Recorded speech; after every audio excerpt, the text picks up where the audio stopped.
안녕하세요. 시집 잘 가서 살판나는 55세 아줌마 박순진이라고 합니다. 늑대 같은 아들놈 둘에 여우 같은 딸 하나 낳고 직장에서 집으로만 왔다 갔다. 다른 길은 알지도 못하고 들지도 않는 나름 선비 같은 남편하고 알콩달콩 가정일구며 살다가 결혼 10년 만에 치매 판정받은 시모 때문에 합가하여 모시고 살고 있는데, 저는 일단 남편도 잘 만났지만 시댁 복이 있었어요. 우리 시어머니요.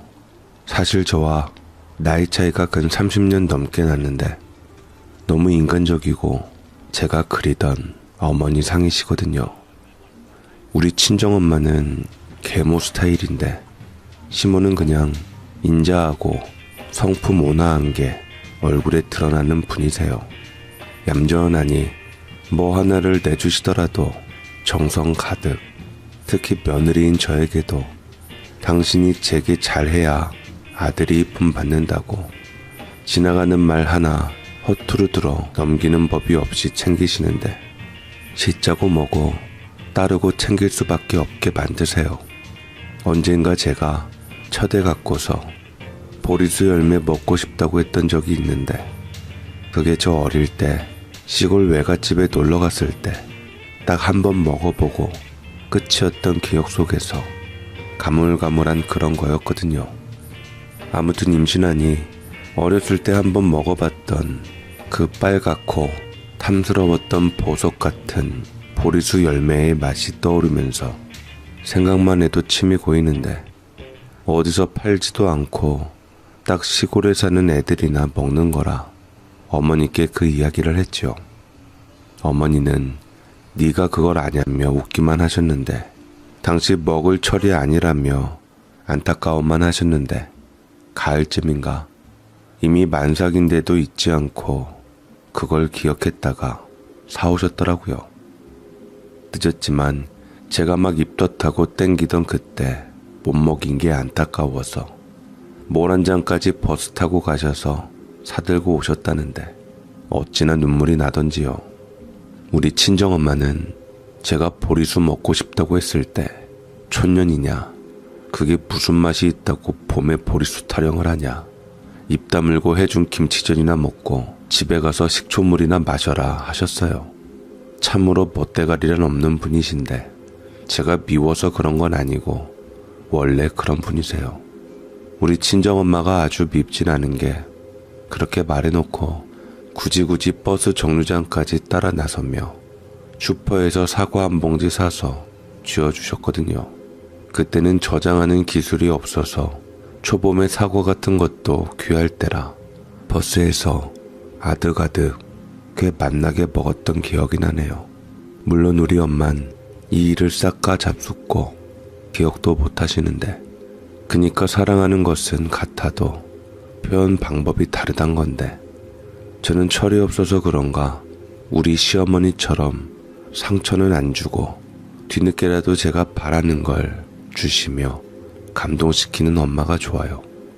뭐 하나 제 실수에 얼굴 붉힌 적 없이 그저 귀엽게 보시는데, 자식들에게나 며느리 사위들에게 한없이 자상하고 인자하시니 대하기가 편하고 어리광 부리고 싶게 만드는 분이시거든요.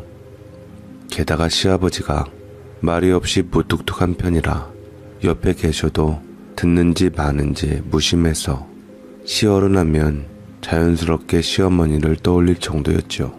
그런 어머니가 우리 결혼한 지 10여 년 만에 치매 확정 받았을 때 하늘이 무너진 듯이 놀랐고요. 자식들이 고민하며 어찌해야 할까 할 때 제가 자청해서 시댁에 들어가겠다고 나섰어요. 우선 형님은 애들도 큰데다 다들 살림 말고 가게를 차려서 한 분은 미용실 하시고 신우는 화장품 가게를 하고 계셨는데 괜히 부담 주기 싫었고, 아직 미혼인 막내 도련님은 노느라 제가 총대 매기로 했어요. 임신한 며느리가 먹고 싶단 별것도 아닌 보리수 구하려고 혼자 그 멀리까지 버스 타고 경기도 재래시장까지 다녀오신 시어머니 제가 모시려고 했죠. 사실 그렇다고 어마어마하게 고생한 건 아니에요. 엄청 얌전하신 분이라 치매가 곱게 온 데다 단지 살림하는 걸 자꾸 까먹고 이상한 양념을 써서 막내 도련님이 이상하다는 걸 알 정도라 하나도 힘이 안 들었어요. 동서한테 미안해서 어떡해. 치매 그게 만만치 않다는데. 아니, 나 아는 친구가 시엄마 치매 바라지 하다가 이혼한 애가 있거든. 무슨 열려났다고 혼자 시엄마 병간호 한다고 병원서 근 2년간 똥오 좀 받아냈다는데 뭐 먹을 게 있나. 문병도 처음에나 뻔질나게 드나들지 길어지니 서로 간에 뜸하고 매일 환자씩 나온 거 부스러기나 먹고 간이 침대에 쪼그려 자고 푸석푸석하니 잘 씻지도 못하고 누가 환장과 구별이 안 갈 정도였어. 애들이며 서방 얼굴도 못 보고 변비 걸리면 손가락으로 파내가면서 병말하지 했는데 세상에 이놈의 남편이 바람이 났어. 개놈이지 아주. 아유 형수님 전 안 그래요. 뭔 소리를 하는 거야 대체. 알아요. 서방님도 참. 한국말은 끝까지 들어봐야죠. 내가 동서한테 맞지 말라고 하는 말인 줄 아시나 봐. 아무튼 걔는 그렇게 신랑 바람나서 결국은 이혼하고 시어머니 얼마 못 살고 가셨거든. 근데 지금 어디 사는 줄 알아? 타워 팰리스. 그 지극정성으로 시모 간호하는 걸 눈여겨본 어떤 환자 가족이 혼자 된 자기 조카를 소개시켜줬대. 저런 여자라면 돈이 있건 없건 변하지 않을 거라고. 그러니 결국 착한 끝은 있단 말이 맞지. 그렇다고 동서 보고 새 남자 얻어 살란 말은 아니고 우리가 그 고생한 값어치 챙겨주겠다 이 말이야. 내가 아가씨한테 미리 상의를 했으니까 부담 느끼지 말고. 언니, 큰돈은 아니지만 우리들이 맨입으로 언니한테 짐 지우는 건 아니잖아요. 엄마 병 돈도 돈이지만 믿을 만한 사람이 애정 가지고 봐줘야 하는데 그게 쉽냐고. 당장 우리 엄마가 그런 병에 걸린 것도 슬프지만 현실적으로 어떻게 해야 하나. 더구나 아버지의 저 라면 처먹고 설거지도 지 손으로 안 하는 새끼까지 챙길 생각하니 머리가 지끈했는데 이렇게 나서주니 얼마나 고마운 거 몰라요. 아무튼 큰돈이 아니라도 성의로 받아주시고요. 나 정말로 언니한테 충성할게. 보통은 서로 안 맞겠다고 쌈난다는데 언니가 나서주니 우리도 언니한테 뭘 해줄까 상의하면서 우리 집이 이렇게 화목한 집이었나 감개무량했어. 이게 다 사람 잘 들어와서 그런 거 아니겠냐고. 그쵸 새언니? 아니 큰 새언니가 나쁘다는 말은 아니니까 오해 말고요. 바쁜 거 내가 아니까. 월급쟁이 닥달해봐야 돈 나올 구멍 없다고 내내 앉지도 못하고 그루프 많은 거 알아요. 하여간 참 우리 엄마 며느리 복이 넘쳐. 어머니가 그만큼 우리한테 잘하셨잖아요. 이렇게라도 도울 수 있으니 다행이죠 뭐. 어머니 인지 능력 떨어지신 것 말고는 괜찮아요. 살림하실 때 불편하시니 제가 맡아서 하면 되죠. 대신에 자주 놀러오세요. 가족들 봐야 마음의 안정이 되고 진행이 늦어진다니까요. 그럼요 언니, 자주 들러야죠. 야 김필승이 지금 다 보고 들었지? 너 출퇴근해서 무조건 머리 받고 큰절 올려. 네가 할 일이야 원래는. 알어? 근데 너한테 맡기면 가뜩이나 잘 챙겨 드셔야 할 엄마는 물론이고 아버지까지 골병 들까봐 작은 언니가 나선 거 아니겠어? 그러니 앞으로도 형수님 말씀을 니네 회장님 말씀처럼 받들어 모시고 그 뭐냐 네가 처먹은 그릇 같은 것은 최소 싱크대에 넣고 이왕이면 설거지해. 요즘 머수마들 집안 살림 기본으로 하는데 막내라고 오냐오냐 하니 작은 형수가 고생하는 거 아니야. 연애도 못하고 그 나이까지 혼자라 엄마가 속 썩어서 병난 거 같아. 무능한 자식. 들었냐? 알았다고. 형수님 저도 생활비 보탤 거고요. 불편하게 안 할게요. 걱정 마시고 엄마한테만 신경 쓰세요. 죄송하고 감사합니다. 정말 엄마 이상하다고만 생각했지 치매일 거라고는 상상도 못했어요. 야 울지마. 오버 좀 그만 떨고. 약 먹으면 진행 안 된대. 아무튼 네가 궁시렁하는 바람에 병원 모시고 가서 빨리 알게 되어서 다행 아니냐. 음식 맛 없어진 것보다도 자칫하면 집에 불나거나 누전되고 다치실 뻔한 거 네 덕에 빨리 알아챘으니 거기까지 네 역할 했어. 너는 어머니 악화되기 전에 장가나 들어. 나중에 후회하지 말고. 우리들 결혼사진에 어머니 계신데 너만 없으면 좀 그렇잖아. 아휴, 둘째 오빠는 왜 이상한 소리를 해서 사람 이상하게 해. 아직 초기라며. 정신 나가서도 오래 사시더만 뭐 엄마가 그렇게 빨리 돌아가시겠어? 하여간 이 집 남자들은 입이 방정이야. 그렇게 또 문득 어머니에 대한 걱정으로 우울해하며 눈시울 좀 적시다가 다시 또 서로 격려하고 칭찬하고 서로 위안하며 잘 지나갔답니다. 말씀드렸다시피 우리 어머니 치매 간병 하나도 힘들 것도 없었고요. 평생 이 짓을 해도 좋으니 살아만 계셨으면 했습니다. 물론 시어머니는 지금도 잘 살아 계신데 평소와 달라진 게 별로 없어요. 물론 병원 갔다 오신 날은 몸이 힘들어서 그런가 선망 증세가 나오긴 하지만 한 3-4시간이면 잦아들고 한잠 주무시면 평소처럼 선하고 어진 모습으로 일어나신답니다. 그러니 얼마나 귀한 분인지 아시겠지요. 우리 친정은 좀 그래요. 아버지가 사람 좋아해서 집에 안 붙어 계셔서 그런가 엄마는 히스테리가 장난 아니고 형제들도 솔직히 제대로 된 인간이 없어요. 남동생은 손버릇이 안 좋아서 사춘기 때부터 경찰서 들락날락하고 오빠는 알코올 중독으로 치료를 받고 있지만 퇴원하면 그대로 술병을 들어요. 그런 남편 견디다 못해 결국 집 나가서 소식 없는 새언니는 애들에게도 애정이 없는지 연락 한 통이 없어요. 이런 집구석에서 자란 저를 무슨 공주님처럼 대해주던 신랑과 남의 집 귀한 딸 데리고 온다며 황송해하며 시집와서도 늘 따뜻하게 품어주신 우리 시어머니께 받은 은혜 생각하면 못할 것이 없는 데다 치매도 당신처럼 무척 곱게 와서 너무 예뻤어요. 우리 애들은 커서 징그럽다면 어머니는 애기가 되어가는데 사실 부모 중 형제 우애 모르고 큰 저는 어머니도 그렇지만 이렇게 나서준 동서와 신우 이뻐서라도 잘 모셔야 했지요. 그렇게 살고 있던 아파트 전세금 빼고 시댁 들어가서 우리 애들 둘에 시아버지의 막내 도련님까지 거두며 사는데 자식 넷을 키우면서도 평생 언성 한 번 높이신 적 없다는 시모 돌보기는 일도 아니었어요. 사실 저뿐 아니라 형님도 만만치 않게 이쁨을 받으셨는데 첫 며느리라 또 각별히 아끼고 챙기셨다네요. 당시에 40 중반이었던 아주버님께서도 평생 어머니 화내시는 걸 본 적이 없을 정도였는데 형님이 시집와 첫 명절에 돕지 못할 망정 튀김 위에 설탕병을 엎어서 전이며 튀김을 망치게 되었는데 어머니께서 그걸 보시자마자 1초도 망설임 없이 아무 소리 말아라 하시고는 당신이 다 뒤집어 쓰셨답니다. 차례상 차린다고 전에 튀김 접시 받아들고 이게 멋이야 하는 아버님에게 늙으면 죽어야 하나 보다고 내가 손에 힘이 없어 놓쳤다고 하시니 아버지는 펄펄 뛰시지만 아들들은 또 무슨 그런 소리를 하시냐며 단 거 좋아한다고 두둔했죠.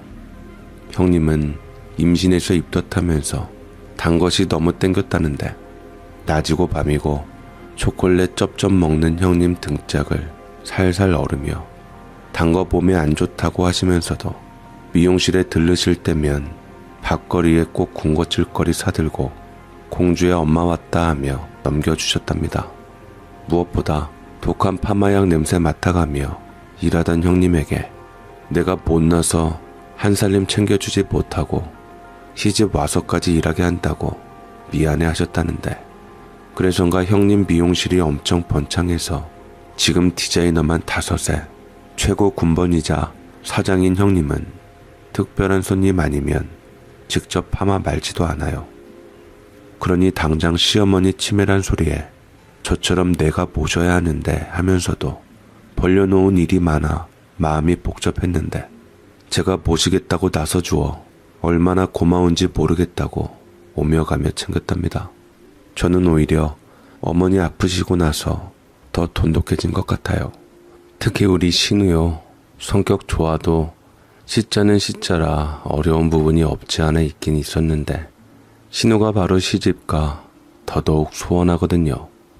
어느 날 형님의 저의 신우까지 삼겹살에 소주 마시며 뒤풀이를 했는데 셋 다 술이 과했는지 안 하던 속마음 얘기하면서 친정 서러움이 너무 많았던 제가 동서의 신우 앞에서 울며 하소연을 했는데 신우가 저보다 더 서럽게 울면서 얼마나 서러웠노, 얼마나 무서웠노 하면서 제 손을 잡고 우는 거예요.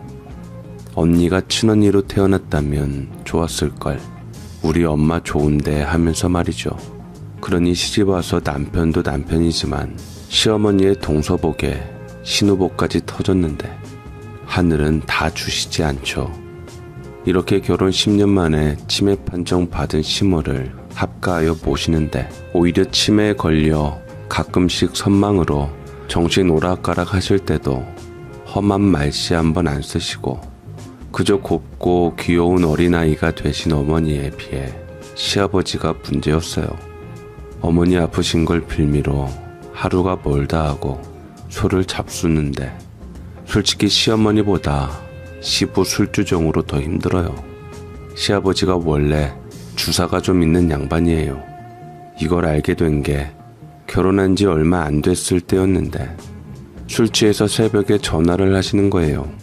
한 소리 또 하고 또 하고 옆에선 어머니가 애들 자게 끊어라 하는데 한 소리 또 하고 또 하고 그러나 안 받을 수가 없는 게 안 받으면 집으로 찾아오시거든요. 그 새벽에 술 취해서 돌아다니게 할 수 없어서 받아주고 했는데 이번에 어머니 문제로 합가를 하면서 술 안 드시겠다는 다짐까지 받았거든요. 그런데 안 드시겠습니까? 더 들이붙지. 게다가 남편이 술 안 드시기로 했잖아요. 호통을 치면 너희들은 엄마만 좋아하니 나 얼른 뒤졌으면 좋겠지 하면서 얼른 뒤져줄 테니 내버려 둬라 합니다. 특히 아버님 술주사에 치를 떠는 아주버님이 사생결단하고 술 드시지 말라고 직언을 했다가 뺨 맞고 발로 차인으로 저는 그냥 포기하고 있는데 솔직히 아버님이 술 드시면은 치매 어머니보다 더 치매 환자 같아지세요. 자식 말 안 듣는 분이라 저번에 아주버님 사건 이후로는 나아지셨다고만 하고 혼자 삭히는데 우리 애들이 질색팔색을 하고 아버님을 너무 싫어라 해요. 제가 만만해서 그런가 항상 저를 앞에 앉히고 술을 드시는데 처음엔 신모 저렇게 되어서 속상해서 그렇거니 맞춰드렸는데 그건 아니고 그냥 본인이 그걸 핑계로 드시는 것 같아요. 제가 피하는 눈치면 간신히 주무시는 시어머니 깨우고 난리가 나거든요. 그러나 제가 시아버지의 술주정까지 받아주려고 들어온 건 아니잖아요. 밤 늦은 시간까지 맨정신으로 술에 취해가는 시아버지 봐주는 것도 하루 이틀이지 거북하고요. 아버지 정없이 자라서 그런가 전 시아버지도 좀 더 넓게 보면 남자라고 생각하거든요. 시부는 대충 봐주려고 해도 술 드시면 잔소리가 늘어지는데 한 소리 또 하고 또 하고 사람을 아주 미치고 환장하게 만들어요. 취할수록 손을 엄청 떨어서 국물을 줄줄 흘리면서 먹고요. 더럽게 밥을 침 엄청 튀기면서 잔소리를 하셔서 밥알이 50개 정도 아버지 곁이나 바닥에 떨어져요. 제가 비위가 약한 편도 아닌데도 있던 정도 떨어져서 제가 화장실 간다고 피하면 난리가 나요. 쫓아와서 막 화장실 문을 벌컥거리며 열려고 하는데 물론 볼 일이 아니라 피한 거지만 심장이 철렁했거든요. 남편이 그거 보고 아버님께 뭐라고 하자 왜 사람 이상하게 만드냐고 버럭하시며 때를 기세로 싸우시길래 제가 얼른 나가니 제 손목을 잡아 끌며 하던 얘기 마저 하자 이러시는데 정말 불편해 죽겠어요. 제가 우리 시어머니는 봐줘도 아버님은 못 봐주겠거든요. 솔직히 합가 전까지는 접점이 전혀 없던 분이라 이런 분인지 몰랐고 아들들도 아주 가끔 술 취해 오셨긴 하지만 시어머니가 케어를 해서 이 정도인 줄은 몰랐답니다. 그러니 우리 이쁜 시어머니가 이 수발 들다가 치매 오신 거 아닌가 생각이 되며 미워질 정도예요. 사실 차차 나아지겠지, 적응되겠지 했던 저는 어머니 가시면 아버지 병원에 입원을 시키든 나는 안 모실란다 파업할 생각이었어요. 인간적으로 도저히 정도 안 가고요. 저 없어지면 사방으로 찾아다니며 공부하는 애들 방문 벌컥거리며 열고 그러는 것도 너무 싫고 징그러웠어요. 심지어 우리 아들한테는 안 그러는데 점점 딸내미 붙들고 저한테 하듯이 화장실 가면 쫓아가서 문 열라고 하고 얘기하자고 오밤중에 책상 앞에 있는 애 끄집어내지 못해 안달나고 다 싫고 밉고 나중엔 혹시 우리 식구를 여자로 보시나 생각까지 될 정도로 집요하게 쫓아다니고 찾고 집착하더라고요. 결국 아버님 말리던 신랑이 따귀를 맞고도 이번에는 안 참고 본인도 술잔이며 술병 집어 던지며 한판을 기세로 몰아붙이자 조금 눈치를 보며 잦아들었거든요. 간신히 한 일주일에 한두 번 정도로요. 하긴 이 정도만이라도 살만해서 다행이었죠.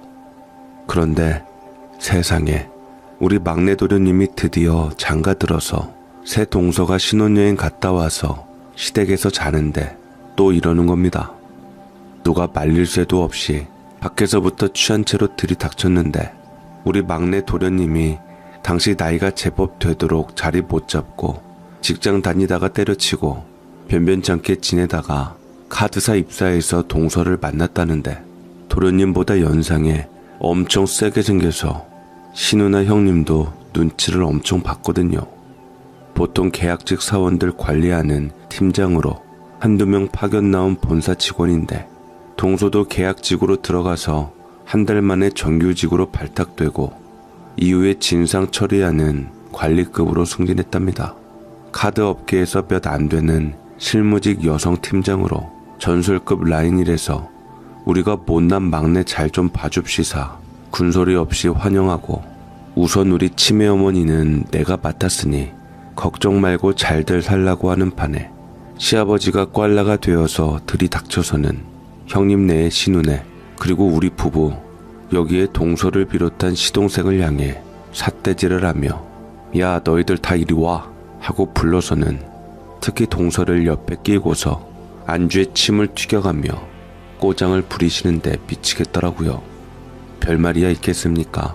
새 며느리 맞아서 부부 사이에 잘 지내고 내 마누라 치매라도 네 동서가 알아서 합가하여 모시니 그건 걱정 말고 가족 간에 화목하게 알아서 네가 잘 챙겨라 그런 얘긴데 그걸 고함을 지르고 삿대질을 해가며 침 튀겨가며 한 소리 또 하고 또 하고 1분짜리 당부를 2시간 3시간을 붙들고 하니 행패가 된 거죠.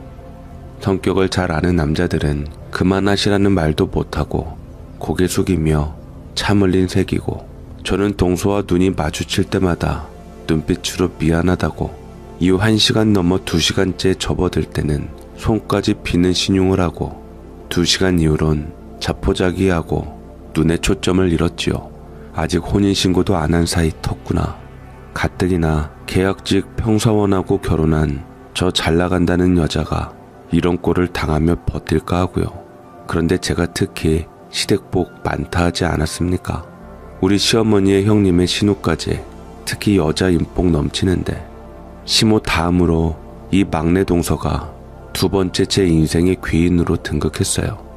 낯세가나 안 변하고 예예 그러문요 하면서 냉정한 표정으로 시아버지의 술주정을 잘 받아쳐가며 3시간을 인내한 막내 동서는 그날 밤에 막내 서방님에게 들었던 아름다운 우리 집 이야기 중에 생략되었던 부분을 알게 되었음에도 불구하고 아침에 저에게 며칠 더 여기 묵겠다고 해서 저는 그래도 바로 이혼하지 않을 건가 보다 기뻐서 또 나름 안심이 되었어요. 그렇게 저녁밥 먹을 때 들이닥친 동서는 고급 위스키를 한 병 사들고 왔습니다. 아주 커다란 1리터짜리인데 처음 보는 브랜드에 무려 60도짜리 위스키였고요. 저는 아버님에 이어 주정뱅이가 하나 더 들어온 것을 알고 기함을 할 수밖에 없었습니다. 진작에 알았으면 들어올 때 사올걸. 진철씨가 아무 말 않는 바람에 좋은 기회를 놓쳤지 뭐예요. 그러나 걱정 마세요. 이런 거 구하려고 마음만 먹으면 식은 죽 먹기니까요. 어제 보니 아버님 술 좀 하시나 봐요. 어제 이야기 들으면서 내내 깨달은 건데 진철 씨도 그렇고 다들 술 안 좋아하던데 저는 못지않게 좋아하거든요. 아이고 어쩐지 내가 널 보고 정이 막 가서 이상타 했더니만 동지였구만. 나는 정말로 미쳐 죽는 줄 알았다. 남들은 치매 시어머니 돌보는 착한 며느리라고 하지만 나한텐 쟤 영 별로거든. 아들놈도 셋이나 됐지만서도 술 좀 그만 마시라고만 하지 이 애비한테 술 한잔 따라주는 놈 하나 없고 인생 참 재미없다 했는데 그렇지. 혼자 죽으란 법은 없는 거요. 그러게. 그럼 이제부턴 세아가 네가 외롭지 않게 술친구 해줄 거냐? 그러면요 아버님 매일매일 술친구 해드릴게요. 제가 비록 술은 약한 편이지만 제가 충심을 다해 말벗도 하고 챙겨드릴게요. 그래서 술도 쌉쌀하게 진한 걸로 가져왔죠. 소주 밍밍하니 간에 기별도 안 오는 걸 드시는 거 보고 어제 속이 상해서 제가 가져왔어요. 1리터밖에 안 되니까 둘이서 모자라면 모자랐지 남진 않을 거예요. 돈 벌어서 뭐해요? 좋은 술이나 사 마시지. 그쵸 아버님? 저 혼자 마시는 것도 아니고 아버님 드실 건데 이왕 드실라면 좋은 술 드려야죠. 그 덕에 저도 먹고. 소주는 머리 아프고 숙취 심하거든요. 형님이 소주 안 좋아한다는 말 듣고 말리신 모양인데 좋은 걸로 드시면 뭐라고 하시겠어요 설마? 저까지 같이 마시는데요. 좋은 술에 며느리와 친구처럼 대작도 하고 좋으시죠? 한 잔 받으세요. 아이고 세상에. 오야, 내가 술 좋아해서라기보담은 마음이 허하고 외로워서 그랬어. 다 나 싫어라 하고 마누라한테만 관심 가져서. 그런데 너는 그런 나를 알아봤구나. 맞아. 싸구려 소주 머리 아프고 가슴도 아프고 그러더라. 술 마다하는 주당 봤냐? 어디 며느리가 사다 준 고급진 술을 좀 마셔보자.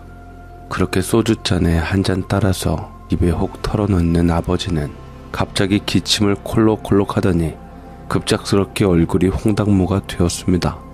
뭔 술이 이렇게 독하냐며 도수를 확인하시고선 히익하고 놀라셨는데 술은 못하는데 아버지가 짜내서 대장만 해드리겠다는 동서는 내리 석잔을 원샷을 하고도 맹물 마신 사람처럼 멀쩡해 보였고요. 그러더니 아버님께 또 술을 권하는데 일단은 그래 하고 받아둔 시부는 갑자기 머리가 핑 돈다며 잠깐 쉬었다가 마시겠다고 뒤로 빼는 거예요. 그러시라고 하고선 연거푸 안주도 없이 또 그 독한 술을 들이붓던 동서는 혼자서 한 반병 정도를 마시더니 잔을 딱 내려놓고 거의 20분에 걸쳐서 카드 신나게 긁어놓고 돈을 안 내어서 카드 연체금을 내라는 톡촉 전화를 받고 본부에 들이닥쳐 배째라며 들어누운 진상 이야기를 하더니 갑자기 테이블 위에 엎드렸어요. 그때 이 진상 이야기가 퍽 재미있었는데 기다리면 어련히 갚을 텐데 건방지게 독촉 전화 지리냐며 몇백만 원이나 되는 돈을 10원짜리 동전으로 만들어서 자루에 담아가지고 와서 뿌렸다는 이야기였어요. 아무튼 그런 이야기를 하더니 폭 고꾸라지길래 취한 줄 알고 일으켜 세우려고 했더니 막내 서방님이 저를 살짝 붙들더니 눈을 찡긋하며 말리는 겁니다. 이 둘 사이에 뭔가 이야기가 오고 갔나 뭐지 하고 있는데 동서가 갑자기 벌떡 몸을 일으켜 세우더니 아버님께 술을 또 한 잔 따라 권하더니 다시 이야기를 하는데 아까 그 10원짜리 진상 이야기였어요. 장장 10분에 걸쳐서 다시 그 이야기를 하는데 거의 토시 하나 틀리지 않고 다시 읊는데 이야기가 끝나자마자 목마르다며 아버님 짠하더니 술을 권하고 자기도 한 2잔 연거푸 마시더니 다시 재미있는 이야기 해준다며 썰을 푸는데 아까 그 10원짜리 진상 이야기였고요. 이렇게 한 대번을 그 진상 이야기를 들으니 엄청 지겨웠는가 술이 조금 깨가던 아버님이 그래서 그게 10원이었지? 줍는다고 주었는데 몇백 원이 모자랐지? 안다 내가. 이래가며 지겹다는 내색을 하시는데 눈 하나 깜짝을 안 하고 말 끝나면 술 권하고 하더니 아버지가 화장실을 가겠다고 일어나자 따라 일어서며 집착을 하는 겁니다. 아버님, 어디 가세요? 제가 술 친구 해드린다고 했잖아요. 왜요? 왜 일어나신 건데요? 저하고 술 드시기 싫으세요? 안 돼요. 같이 가요. 저는 이대로 아버님 놓을 수 없어요. 제가 얼마나 이런 날을 기다렸는데요. 해드릴 이야기가 정말 많아요. 제가 진상 엄청 많이 봤거든요. 재밌어요. 제가 이야기 해드릴게요. 앉으세요. 아니, 재밌어. 일단 나 화장실 좀 갔다 와서 마저 들을게. 나 오줌 마려. 아니요. 저는 그런 말 절대 안 믿어요. 회식 날만 되면 사람들이 화장실 간다고 자꾸 실종되고 다음날 회사에서 발견되는데 제가 아버님 지켜드린다 했잖아요. 가실라면 저하고 같이 가요. 시집 온 지 얼마나 됐다고 아버님까지 실종되게 하겠어요. 절대 혼자 못 보내요. 목에 칼이 들어와도 안 돼요. 그냥 아무 데나 싸세요. 아줌마, 여기 양동이 하나만 갖다 주세요. 얘 뭐냐? 지금 너 보고 아줌마라고 했지 방금. 이 독한 걸 벌컥벌컥 마시길래 엄청 센가 했더니만 그것도 아닌 모양이네. 아이고, 애지간히 들이붓고 다녔나 보다. 야, 집에서 실종될 사람이 어디 있다고. 야, 이 자식아, 네 마누라 좀 데리고 가. 재워 임마. 나 화장실 다녀올 테니까. 아까부터 터질 것 같단 말이여. 아, 안 돼요 아버님. 아버님까지 실종되면 저는 어떻게 살란 말이에요. 절대 안 보낼 거야. 안 보낼 거라고요. 이놈들아, 보고만 있지 말고 얘 좀 잡어. 쟤는 어디서 저런 애를 데리고 왔어. 에잉, 사람 잡네 정말. 결국 그렇게 우리들이 엉거주춤 망설이고 있는 동안 화장실 가는 아버지를 따라 일어서 절대로 안 보내겠다며 두 팔을 펼치며 달려든 막내 동서 주사에 집이 발칵 뒤집혔지요. 아버지가 일단 요리조리 도망치며 자기를 붙잡는 막내 동서에게 잡히면 사생결단을 하며 뿌리쳐서 간신히 화장실로 들어가 문을 잠그셨거든요. 그러자 동서가 미친 듯이 절규하며 아버님 어서 나오세요. 변기에 빨려들어서 다음날 회사에서 발견된다고요 하면서 화장실 문을 손으로 치고 발로 문을 차고 악을 쓰는 바람에 공부하던 우리 애들까지 무슨 일인가 하고서 나왔거든요. 그러자 싱긋 웃으며 두 손을 싹싹 비비며 손으로 들어가는 신용을 하는 것을 보며 이때서야 우리 부부도 동서가 일부러 이러는 거구나 하고 눈치를 챘는데 역시 보통 내기가 아니더라고요. 곧이어 아버님 들으란 듯이 울고불고 난리를 치면서 문을 두드리고 난리가 나니 불안해서 볼일을 못 보셨는지 시원찮은 표정으로 아버님이 나오셨고요. 아버님을 보자마자 동서가 손을 잡고서 제가 아까보다 더 재미있는 얘기 해드릴게요 하고 부엌으로 데려가 술병이 빌 때까지 아까 하던 그 10원 동전 바꿔온 진상 이야기를 또 했답니다.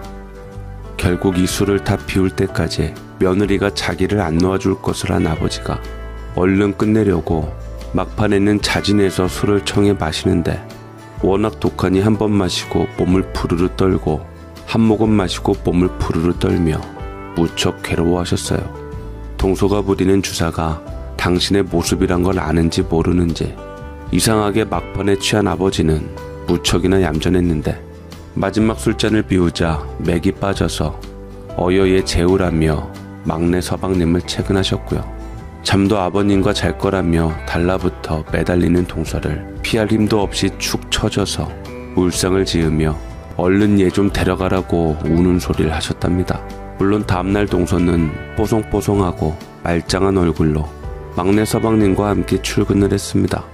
어젯밤의 소동에 정신을 못 차린 남편이 점심 무렵에 막내 서방님께 전화해서 물어보니 동서가 아버님 주사 보고 서방님 통해서 제가 저 술주정 때문에 힘들어한다는 소리를 듣고 복수해 준 거랍니다. 요즘 세상이 어떤 세상인데 치매 안에 모시려고 합가한 며느리 붙들고 술에 술주정이냐면서요. 보아하니 술도 약한 양반이 결국 주사 핑계로 가장보다 마누라에게 관심이 쏠리니 심술 부리는 것 아니냐 단번에 간파하고 똑같이 보여준 겁니다. 이런 막내 동서의 별명은 일명 밑빠진 술독. 비록 여자의 몸이지만 소주 한 꿰짝, 그러니까 혼자서 30병을 마시고도 흐트러짐이 없이 쓰러진 나머지를 모두 택시 태워 집에 보내며 일일이 집에 전화해 택시 번호 알려주고 마무리하고도 제일 일찍 출근해서 회의 준비하는 철의 여인으로 서방님께 아버님 술버릇 고쳐놓기 전까진 집에 안 가겠다고 했답니다. 그게 뒤늦게 합류해 고생 하나도 않는 자기가 할 일이라면서요. 저녁 먹을 때까지 속이 쓰리고 울렁거린다고 알림소리 하시던 시부는 동서가 퇴근길에 들고 온 어제보다 더 큰 1.9리터짜리 위스키병을 보고 진저리를 치면서도 악착같이 버티시며 동서를 상대로 어제 들은 10원짜리 진상 이야기를 듣고 또 들으시며 술을 드셨습니다. 오기가 발동한 거죠. 동서가 5잔 마실 동안 평균 한 잔을 진저리 치며 드시더니 결국 헛구역질을 하시며 이젠 내 몸뚱이가 맛이 갔나 보다며 백기를 드셨습니다. 그렇게 일주일 정도 하얀 미음만 드시고 속을 달래신 아버지는 이후로 소주 한잔 하자는 친구의 말에도 고개를 절레절레 저으시며 평소처럼 과묵하고 있는지 없는지 모를 뿐으로 돌아가셨습니다.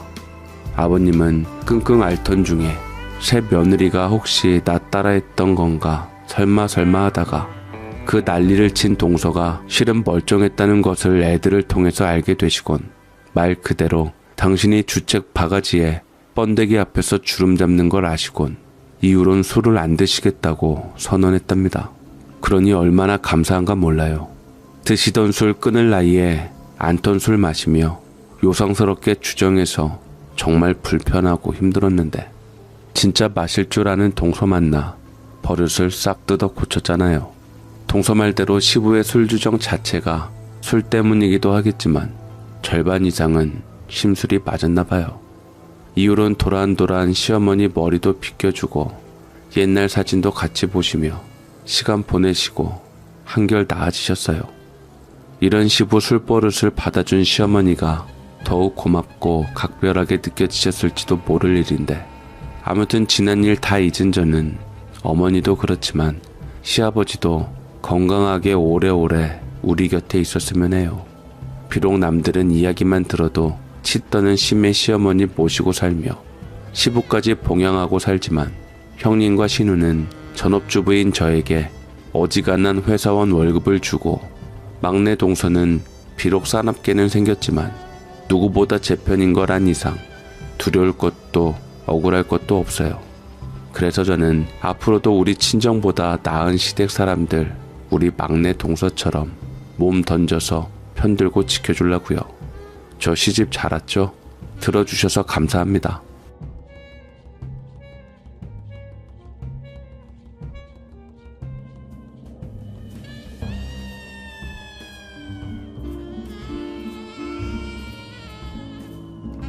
안녕하세요. 저번에 아버지가 사연을 보냈다는 얘기를 듣고 다시 보내게 되었습니다. 인생지사 세용지마라고 하는데 저는 이제까지 살면서 달콤한 빛 한 번 받아본 적 없이 인생이 불행이 불행을 낳은 외롭고 힘든 인생이었어요. 저는 제가 태어나고 눈을 떴을 때 이미 아버지도 어머니도 제 곁에는 아무도 없었습니다. 저를 가엾게 여기는 이모와 외조 부모님만 계셨을 뿐이었죠. 제가 듣기로는 외조 부모님이 꽤나 가족들 회사로 경영하셔서 탄탄하고 안정적으로 이끌었다고 들었는데 다 한순간에 위기가 있었던 모양이에요. 특히나 저희 어머니와 아버지와 사이가 안 좋게 되고 제가 어머니 뱃속에서 태어났을 해에 공교롭게 외조 부모님의 사업까지 망해버려 이것 또한 사람이 집안에 잘못 태어났다며 제 탓이 되었던 빚덩이부터 기구한 운명이었습니다. 저것이 태어나서 내 딸도 죽고 사위도 잃었어. 사위가 잘 키운 내 사업도 모두 다 잃고 말았다. 새 생명이 태어난다고 다 복인 건 아니지. 사위의 애인지 다른 놈의 애인지 모든 수단과 방법을 써서라도 알아내라. 만약에 다른 놈의 아이라면 딸도 호적에서 파버리고 저것도 당장 내 집에서 내쫓아버려. 그러지 마세요, 아버지. 다 제 잘못이잖아요. 어린 진아가 무슨 잘못이 있어요. 제부가 먼저 마음속에 다른 사람 같고 우리 혜영이랑 결혼해서 평생 혜영이 마음고생한 것은 생각도 안 하시고 어떻게 딸부터 내칠 생각을 하시냐고요. 마음으로 핀 바람도 바람이에요, 아버지. 바람은 제부가 먼저 폈다고요. 시끄러 녀석아. 너 내가 벼르고 있는 줄 알지? 언니란 것이 애시당초 네 동생 끼고 다니면서 헛바람만 불지 않게 했어도 얌전히 행복하게 애 낳고 잘 살았을 것을. 결국 남자는 가정 있고 새끼가 있으면 다 돌아오는 법인데 외롭느니 어쩌느니 하며 그 잠깐의 시간을 못 참고 다른 남자 만난다는 건 집안의 망신이고 아무리 내 딸이라도 절대로 용서할 수 없는 일이다. 다만 이미 명줄 짧아서 저 세상 가나이 더 이상 언급하고 싶지 않아 내가 잠자코 있는 것이지 내 입에도 담기도 부끄러운 딸이다. 할아버지는 강보에 싼 채 모습을 보며 이모와 부딪히면서 그리 목에 핏대가 새우도록 소리를 지르셨고 저는 그 소리에 놀라 자지러졌다고 합니다. 참으로 서러울 법한 태생이었죠. 어렸을 적에는 왜 어머니가 아버지와 사이가 안 좋았는 줄 몰랐고 제가 알아들을 어린아이가 되어서 저를 항상 곁에서 지켜보고 있는 이모에게 저는 전적으로 의지를 하게 되었더랬습니다. 이모는 저를 친딸로 키우고 책임지겠다고 미혼인 상태로 키웠고 머지않아 중매로 만난 남편감하고 이미 합의를 다 보고 저를 딸로 입적시켜서 저는 이모부의 성을 따라 김씨가 되었는데 우리 집 여자들이 모두 홀로 될 팔자인 건지 개차반 남편 만나 이모는 힘들게 살다가 이혼을 전전긍긍하며 기다리던 차에 때마침 벌받은 이모부는 사고로 저 세상을 가게 되었습니다. 어쩌면 저는 이모의 성을 따라 표시가 될 수도 있었는데 이모부가 저 세상을 가는 바람에 성도 지킬 수 있었고 얼마 안 돼서 재산마저 차지할 수가 있었더랬죠. 그 재산으로 이제 외조 부모님의 그늘에서 벗어나 저와 함께 독립을 하기로 결심한 이모는 집에서 나와 서울 변두리에 집 하나를 얻어 제 방을 꾸며주었고 저는 다정한 엄마 같은 이모와 단 둘이 할아버지와 이모부의 잔소리를 피해서 함께 살 수 있는 것만으로도 너무나 설레고 행복했습니다만 그날 이모는 저를 안고 펑펑 우시며 머리를 쓰다듬으셨습니다. 진아야, 내가 너를 친딸로 키우고자 하는 것은 내가 너희 엄마한테 너무 미안해서 그래. 나는 네 엄마가 진심으로 행복하길 바랬고 잘 살길 바랬는데 네 아버지가 다른 여자를 마음속에 있는 꼴을 못 보고 너희 엄마에게 해선 안 되는 다른 남자를 소개시켜줘서 결혼을 파탄내고야 말았어. 그러면 안 되는 것을 알았지만 너희 엄마가 워낙 네 아버지를 사랑해서 이혼도 못하고 괴로워하는 것을 언니로서 보기가 힘들었던 게 내 마음이란다. 그냥 네 아버지가 제일 밉고 원망스러웠어. 너희 엄마 잘못은 하나도 없다. 네가 커서 알게 되겠지만 다 내 잘못이야. 평생 너에게 마음의 짐을 갚으면서 살 테니 제발 나를 용서해 주려무나 진아야. 미안하다. 라고 이모는 제게 무릎을 꿇으며 한스럽게 모든 것을 고백하며 말했고 저는 당시 초등학생이었는데 처음에는 그게 무슨 말인 줄 잘 몰랐지만 나중에는 그것이 제 삶을 뒤틀려버린 시초라는 것을 알게 되었네요. 사춘기 시절에는 모든 것을 이모에게 원망을 돌리고 반항도 하고 원수로 여겼지만 이모는 제게 없어서는 안 되는 이미 정말 소중한 사람이 되어 있어서 끝내는 용서할 수밖에 없었습니다.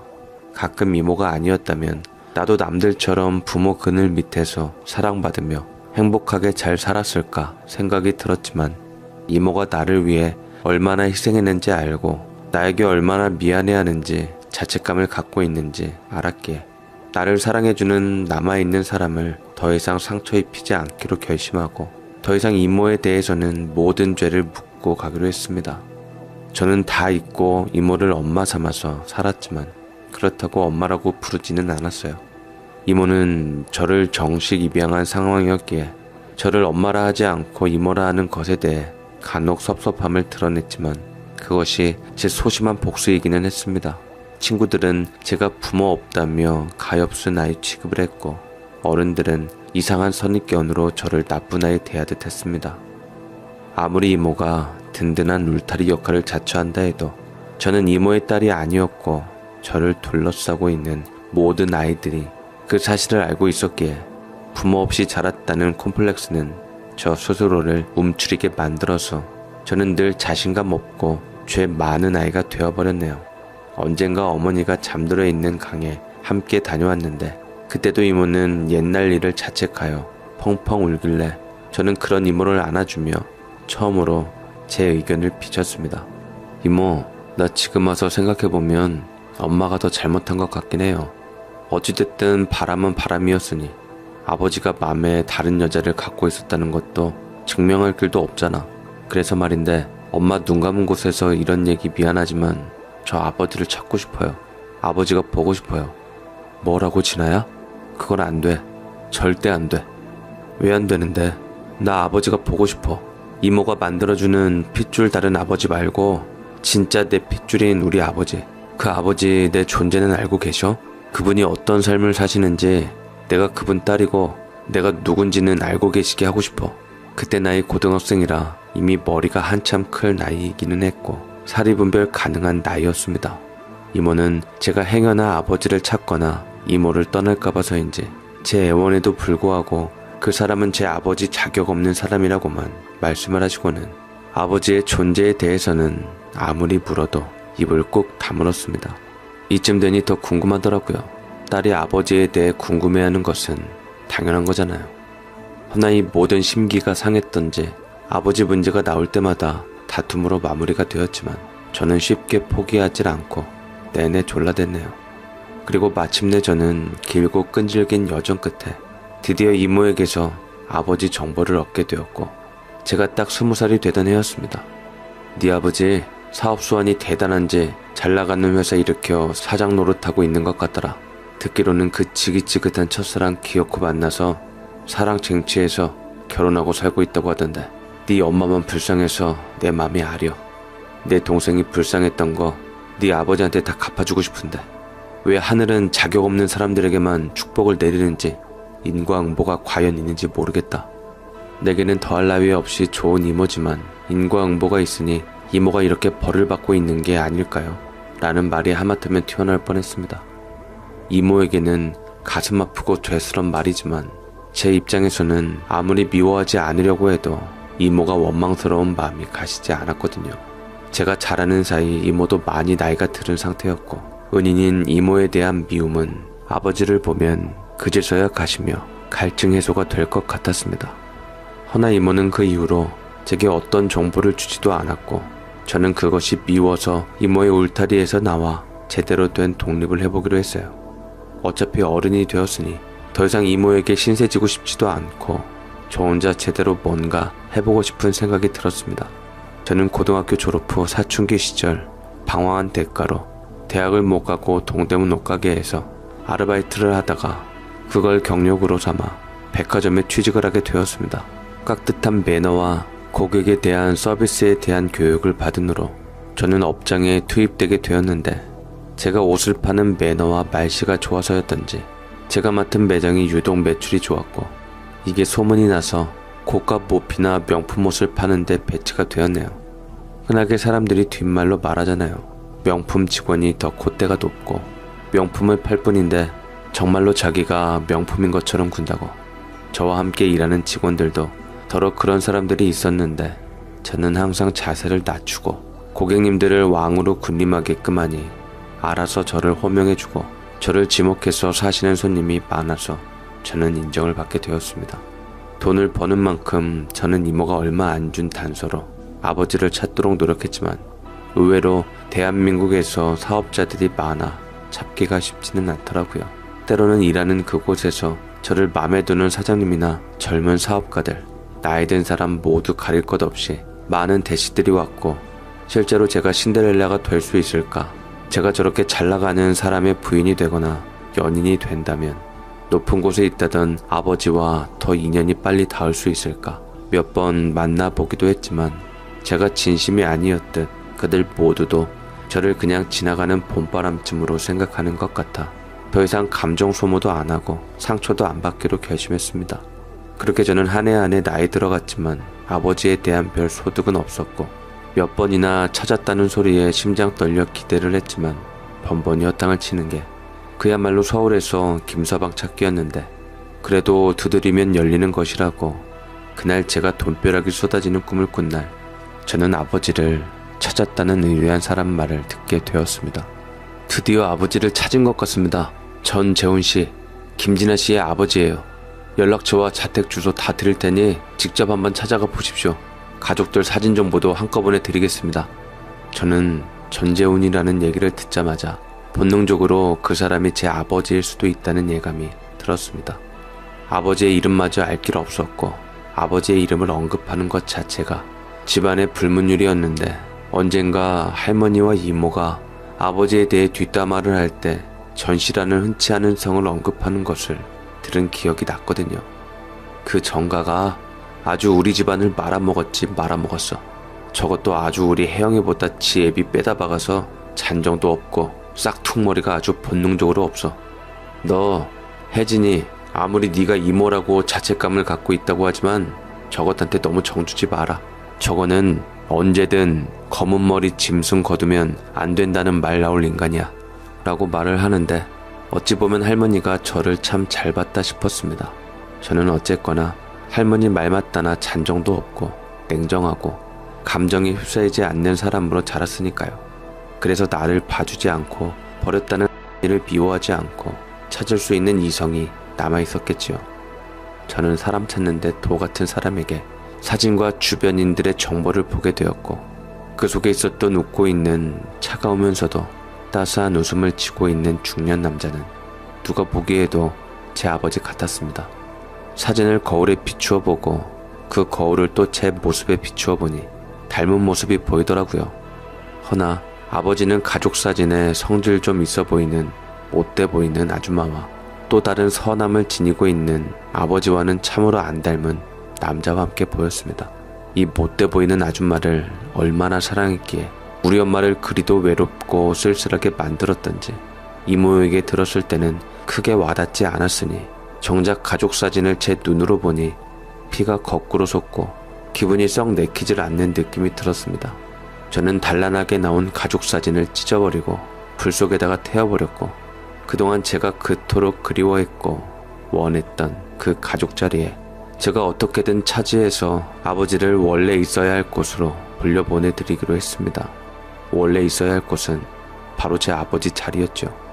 그렇게 할 수 있는 방법은 그 여자와 이혼을 시키고 법적으로 어머니로 되어 있는 이모와 연결시켜주는 건데 그건 실현 불가능한 얘기고 또 하나는 제가 어떻게 해서든 그 단란한 가족 틈에 들어가는 것이었는데 바로 제 또래의 비슷한 남자와 결혼해 제가 그 며느리 자리로 들어가는 수밖에는 없었습니다. 어쨌거나 아버지와는 저는 핏줄만 같지 법적으로는 아무것도 얽혀있는 공통 부모가 없었기에 그게 제일 현실 가능한 이야기이기는 했어요. 그 남자의 마음을 빼앗을 수만 있다면 말이죠.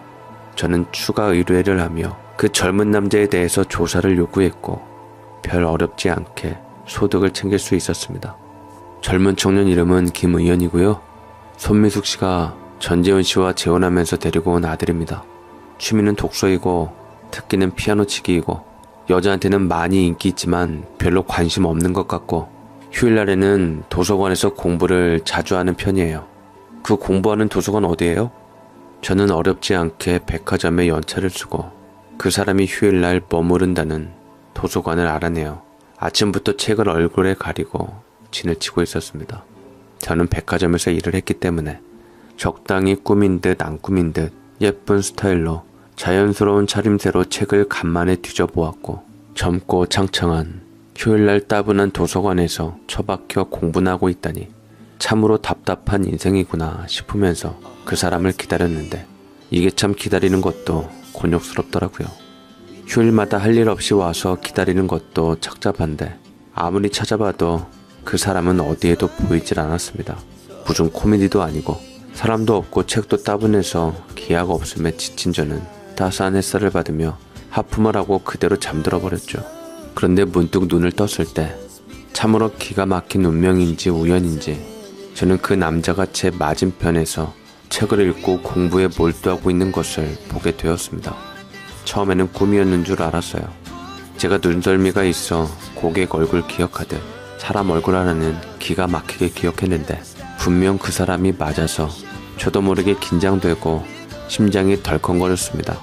그 사람이 저를 보는 것 같아 시선을 의식하고 무한함에 주위를 둘러보았는데 어느새 주변에는 도서관에 공부할 사람들로 가득 채워져 있었고 거꾸로 베개 삼은 책을 얼른 제자리로 놓고 침을 후딱 닦았는데 스르륵 어깨에서 떨어지는 것을 보니 바로 어느 남자의 옷이었죠. 주워서 테이블에 놓으니 그 사람이 쓱 빙그레 웃으며 가져갔고 이상하게 잠결에 몽롱해서 그래서였는지 주변에 처음으로 느낀 밝은 햇살의 분위기여서였던 건지 그 사람에게 제 심장이 반응하며 설레기 시작하더이다. 신기하고 말도 안 되는 경험이라고 생각했어요. 제법 많은 사람들을 겪어봤다고 생각했는데 이 사람은 참으로 특별하고 전에 없던 첫 느낌이었습니다. 어떻게 해서든 하늘이 주신 인연의 끈을 살려서 그걸 이어야 되는데 이상하게 의도치 않게 제가 어쩔 줄 모르겠던 희한한 감정 때문에 잠시 머뭇거렸지만 이내 아버지를 생각하고 마음을 다잡고 그 사람 앞에서 똑똑 부르며 밖에 잠시 나가자 신호를 보냈어요. 그 사람은 절 따라왔고 저는 TV에서 보는 드라마의 한 장면처럼 자판기에서 음료수를 뽑아 건네주었네요. 고맙습니다. 저 잘 때 어깨에다 자켓 덮어주셔서요. 일어나서 깜짝 놀랐어요. 혹시나 제가 잘 때 침 흘린 것 같은데 묻었으면 세탁해 드릴게요 라고 멋모르고 얘기를 하자 그 사람은 음료수를 마시며 고개를 젓고는 괜찮다고 매너 있게 말하더라고요. 아닙니다. 많이 피곤해 보이시는데 바깥에서 부는 바람이 추우셨는지 몸을 웅크리셔서 제 자켓이 도움이 될 것 같아 덮어드린 거예요. 남자분이라도 그랬을 겁니다. 검은 마음은 전혀 없으니 걱정 마세요. 그런데 동네에서 못 보던 분이신 것 같은데 혹시 도움드릴 거 있으면 말씀 주세요. 제가 자료 찾는 것은 도 같은 사람이라 제가 도와드린다면 훨씬 수월할 것 같아서요. 정말요? 그럼 너무 감사하죠. 그럼 저 도와주시고 제가 식사 대접해도 될까요? 시간을 뺏었으니 밥 한 끼 정도는 당연한 것 같아서요. 안 그럼 제가 불편할 것 같아요. 라고 적극적으로 자료를 핑계로 식사를 사겠다고 얘기를 하니 그 남자는 다정하게 웃으며 알겠노라고 고개를 끄덕였고 저는 속으로 웃으며 다 계획대로 되어간다고 생각하고 좋아했습니다. 그게 인연이 되어서 저는 그 사람과 식사를 하고 밥을 먹고 대화를 하며 서로를 알아가는 계기가 되었어요. 그 사람은 웃는 얼굴이 아버지와는 다르지만 참 선하고 예뻐 보였습니다. 더욱이 제가 하는 백화점 일을 힘들어하자 그 사람은 자신의 회사에서 자기 일을 도와줄 수 있는 비서를 찾고 있다며 제게 지원해보라고 했고 저는 절호의 기회에 당장 일을 그만두고 그 사람과 함께 할 수 있는 일을 찾게 되어 언제나 함께 있을 수 있었습니다. 나쁜 사람만 만났는데 저는 너무나도 사람 좋고 착한 그 모습에 저도 모르게 마음이 흔들렸고 저는 드디어 아버지를 대체할 사람을 그 사랑을 바꿀 수 있는 저를 보호해줄 사람을 찾았다고 생각하자 이제는 아버지를 찾든 말든 상관없다고 생각했는데 그제 와서 드는 문제는 왜 하필 내 사람이 아버지의 아들일 수밖에 없었을까 하는 운명의 장난에 휘말린 것 같았네요. 진실을 밝히자면 그 사람이 나를 떠날 수밖에 없을 것 같고 진실을 숨기고 살자니 그 사람을 사랑하게 돼버려서 기만하는 듯한 느낌이 들어 한동안 괴로웠습니다. 그러나 그 괴로움에 종지부를 찍어줄 일이 생겼는데 그것이 바로 제 뱃속의 새 생명이 잉태되었던 것이었습니다. 내 아이를 가졌다고? 세상에 맙소사. 고마워 진아야. 정말 잘됐다. 이건 하늘이 우리를 결혼하게끔 연을 이어준 거나 다름없어. 당장 우리 부모님께 인사드리러 가자. 결혼해서 우리 누구보다 우리 아이한테 좋은 부모가 되자. 의연이는 한치의 망설임 없이 나와 아이를 책임지고 결혼하겠다고 무거운 짐을 질 생각을 기꺼이 했고 나는 그것이 참으로 고마웠습니다. 보통 남자들은 내 환경을 보고 선뜻 결정을 하지 못할 텐데 이 사람은 아무 계산 없이 나를 사랑해줘서 고마웠죠. 옛날에 우리 어머니께서 맨날 한처럼 말씀하시는 게 있었어. 나도 아버지 돌아가시고 어머니 다른 분과 지금 재혼해서 행복하게 살고 있는데 그분이 옛날에 어머니와 결혼할 뻔한 분이셨대. 근데 그때 부모님 반대로 결혼 못하고 아프기까지 해서 헤어지란 조건으로 100만 원 받고 물러날 수밖에 없었던 게 아직도 한처럼 말씀하시거든. 어찌됐든 돌고 돌아서 다시 결혼했지만 아직도 마음에 갖고 계신 것을 보고 누구보다 남자 역할이 중요하다 생각했어. 너는 반드시 내가 지켜줄 거야. 우리 아이도 너도 절대 상처 입히지 않게 할게 라고 제게 약속을 해주었고 저는 마냥 그 사람이 고맙고 그 사람을 이용하려고 했던 내가 싫어져 한없이 눈물을 쏟았던 기억이 납니다. 그렇지만 그 사람의 부모님은 생각보다 저를 반대하는 게 강경하셨던지 뵙기로 한 약속 시간이 자꾸만 미뤄지고 제 배는 조금씩 불러오기 시작해서 차라리 이모를 먼저 만나게끔 다리를 놓아주는 게 맞다 생각했습니다. 당시 할아버지는 명을 달리해서 돌아가신 상황이었고 할머니도 저에 대해 크게 애정이 없으셨기에 제가 믿을 것은 이모밖에 없었네요. 이모는 간만에 연락한 저를 크게 환영했지만 곧 불러온 배와 곁에 있는 남자를 보고 얼굴을 굳힐 수밖에 없었습니다. 이모는 제가 설명해주지 않아도 그 사람이 누군지 한눈에 파악하고 저를 끌고 가 바깥을 눈치 보며 다그치기 시작했죠. 네가 정신이 있니 없니? 지금 누구랑 결혼을 해? 누구의 아이를 가졌다고? 너 저 사람 누군지 알고 지금 이렇게 엮인 거야? 저 사람 그 여자 아들이야. 그 여자 때문에 네 엄마 평생 가슴 아파하며 힘들게 살았고 지금 네 아버지랑 살고 있는 상황에서 그 여자 아들이랑 결혼한다고? 이건 말도 안 돼. 결코 안 된다. 나 저 사람이 어떤 사람이든 사랑해. 이건 진심이야. 처음에는 아버지 아들이란 거 알고 일부러 다가간 거 사실이지만 저 사람 아이를 가질 정도로 진심이 되었어. 그냥 부모 없다고 모른 척할 수도 있었지만 그래도 나 이모가 나를 얼마나 아끼고 사랑했는지 알아서 내가 결혼할 사람은 정식으로 인사시키고 싶었어. 알다시피 상견례도 결혼식에도 이모가 오면 안 돼서 그래서 지금밖에 기회가 없어서 인사드리러 온 거야. 저 사람은 아니? 너 이 결혼하면 저 사람 기만하는 거고 절대로 용서받지 못할 거야. 왜 그렇게 일을 복잡하고 힘들게 만들어? 네가 저 사람을 진심으로 사랑한다면 아무것도 알려지지 않을 이때 그냥 먼저 놔주는 게 맞아. 이건 절대로 안 돼, 진아야. 내가 이기적이라서 못 배워먹어서 그런지 저 사람 생각보다는 내 감정만 생각하고 싶어. 딱 한 번만 나도 행복해지고 싶어. 그럼 안 되는 거야? 나 여태 너무 불행하고 힘들게만 살았고 이미 뱃속에 내 아이까지 생겨버렸어. 죄 없는 내 아이 나처럼 만들고 싶지 않아서 난 저 사람이랑 반드시 결혼할 거야. 결혼해야 돼 이모 라고 말을 하며 단호한 의지를 드러냈고 제 말에 더 이상 아무 말도 할 수 없었던 이모는 하염없이 눈물만을 흘리고 저를 안아주며 제 바람대로 제 사람을 봐주었습니다. 이미 엎질러진 물을 주워 담기가 쉽지 않았기에 이모는 자포자기한 심정으로 위연이를 봐주는 것 같았는데 선한 눈빛에 싹싹하고 착하고 예의 바른 아기라고는 전혀 찾아볼 수 없는 의연이를 보고 이모는 그나마 안심하는 듯 쓴웃음을 지을 뿐이었습니다. 하지만 그 후에는 이모는 다신 제 사람을 만나려 하질 않았어요. 저도 더 이상 굳이 이모에게 보여주지 않을 상태로 시간은 흘러갔고 제가 부모님이 없고 이모도 제 결혼에 대해 부담스러워하는 핑계를 대며 상견례는 생략하자 했고 부모님을 만날 약속을 어쩔 수 없이 잡긴 했는데 뱃속 내 아이도 껄끄러운 상황을 알았던지 때마침 도움을 줘서 병원에만 있게 해주었습니다. 그리고 결혼식 날 저는 드디어 아름다운 신부 모습을 하고 그렇게 기다리고 기다렸던 세상에서 여자로서 가장 아름다운 신부의 모습으로 저는 그토록 기다리고 기다렸던 아버지와도 재회를 할 수 있었습니다. 시어머니 될 사람은 저 역시 우리 어머니를 평생 맘 아프게 한 위인이라 감정이 좋질 않아서 그런지 모든 게 다 고깝게 보였지만 내 아버지라는 것을 제외하고도 시아버지는 제 아버지는 과히 상당히 좋은 사람이라는 것을 알 수 있었습니다. 네가 내 며느리 될 아이구나. 우리 아들이 상당히 좋아하는 것 같은데 홀몸이 아니니 특별히 조심하고 너무 무리하지 말거라.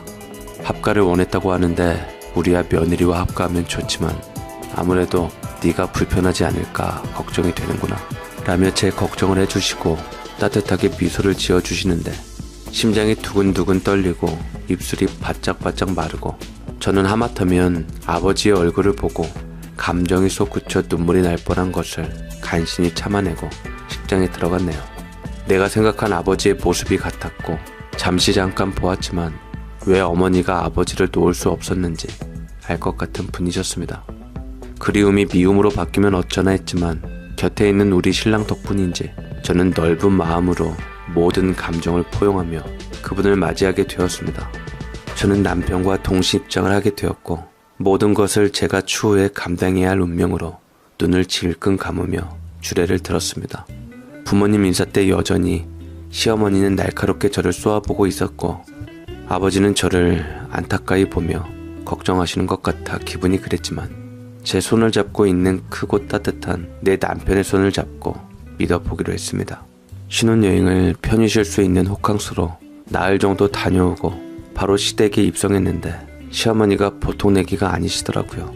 작정한 듯 저를 시집살이 시켰지만 저는 해먹은 요령으로 일을 했고 그래도 시아버지와 남편에 관련된 일만 최선을 다해서 하기는 했어요. 안방에 들어가 옷장에 시아버지 세탁된 옷을 걸 때마다 그분 특유의 향기가 저를 눈물 짓게 만들었고 이 사람이 내 아버지구나, 내 핏줄이구나. 세상에 그래도 내가 있는 존재의 근거가 있었구나. 내가 아버지를 많이 사랑하고 그리워했구나 하며 양복의 채취를 맡고 잠깐 이부자리에서 잠이 들었는데 시어머니는 그것을 보고 난리를 치며 저를 당장에 내쫓아버렸더랬죠. 시어머니는 날이 갈수록 저를 더 쥐잡듯 잡았습니다. 그럴 때마다 우리 남편과 아버지는 든든하게 내 편이 되어 주었고 자연스레 시어머니에게 불리한 상황으로 돌아갔네요. 남편이랑 아들이 아주 쌍으로 날 잡는구만. 저 여우 같은 것에게 속아서 어떻게 나를 이렇게 섭섭하게 만들어요? 이래서 집안에 여자가 잘 들어와야 한다고 하는 거예요. 내가 저것하고 살면 살수록 말라가고 이러다 제명에 못 살겠다고요. 이혼을 하거나 차라리 내 눈앞에서 안 보이게 분가를 시켜버려요. 그래 새아가, 나도 네 어머니 등살에 힘이 드는구나. 살면서 정을 쌓는 것도 중요하지만 지금은 서로 불편한 시기이니 분가해서 가끔 만나서 차츰 마음을 연 후 다시 들어와 살면 어떻겠냐. 저는 아버지의 말에 고개를 저으며 시어머니를 노려보고 말했습니다. 저는 분가하지 않을 거예요. 제가 부모님이 안 계셔서 두 분을 부모님처럼 여겨 모시려고 들어왔는데 왜 자꾸 섭섭하게 말씀하세요? 저는 지금 이대로 있는 게 좋아요. 그러니 어머니께서도 저 너무 미워하지 마시고 한 식구처럼 예뻐해 주세요. 뱃속 손주도 있는데 서로 맞춰가면서 살 수 있는 거잖아요. 아버지는 제 말에 흡족한 듯 끄덕였고 시어머니께 어른답지 못하다며 한마디 했습니다. 여보, 지금 우리 며느리 하는 말 들었어?